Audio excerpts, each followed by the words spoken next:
Naghingi po ako sa inyo ng tubig na papunta dito sa amin sa mga kabasan sa San Juan Prieto Diaz, Sorsogon. Dito nakatingga ang mga kabasan pag summer, habagat hindi talaga kami nakauma dito sa kabasan namin.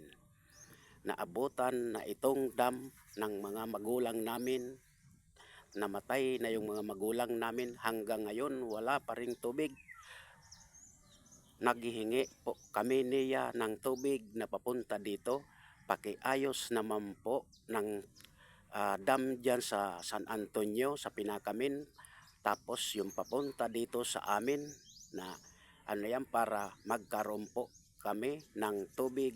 Makiayos naman po niya para magkaroon kami ng tubig. Matagal na po na wala kami dito ng tubig. Ang kabasan namin dito nakatingga.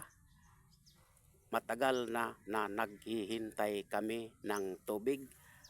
Nakauma kami kung malakas ang ulan. Ngayon na summer, wala. Tingnan ninyo, maliit lang po kami na magsasaka. Wala talaga, hindi kami nakauma. Nagbabayad kami sa gobyerno. Maliit lang kaming magsasaka po.